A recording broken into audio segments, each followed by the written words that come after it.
So now the gearbox mount is tight, prop shaft's bolted in and tight. I've also tightened up the engine mount bolts. Now the engine and gearbox are in the right position. Now time for me to fit the exhaust system. I've put the rear of the exhaust on the gearbox stand so as it gives me some height. Now going to lift it up to the 2-bolt flange. Now it's very important that people remember not to use nylock nuts on exhaust systems. Due to the heat they melt, so just a lock washer and a nut and a normal washer will be fine.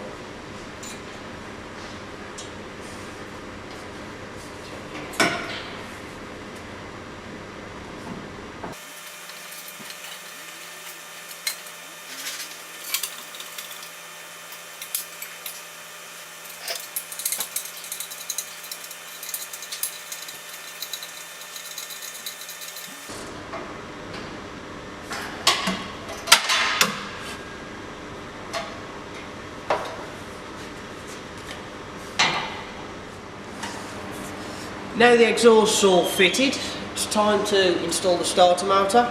I couldn't put the starter motor on until I had the exhaust on because it wouldn't allow the exhaust to go up if the starter motor was in place.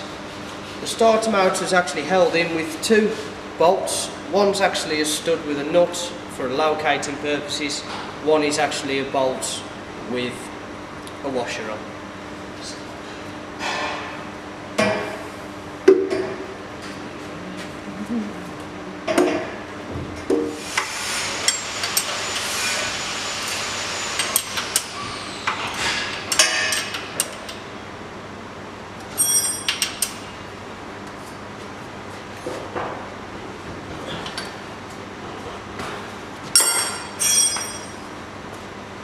Now that the starter motor's fitted, it's time to fit the oil filter. Now the oil filter's a screw-on canister version. It does have a black seal around the top of the lid. Now we always smear a slight bit of oil onto there, so as when you tighten it up, only tighten it up by hand, but when the seal catches against the metal of the engine, it doesn't rip it.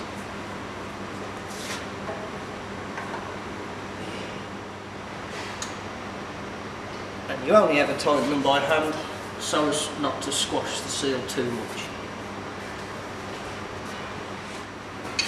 The last 2 items I have for underneath are these 2 bars which connect to the gearbox and the engine at the bottom for an extra bit of support. That's everything I have to fit underneath this Bristol 603 today.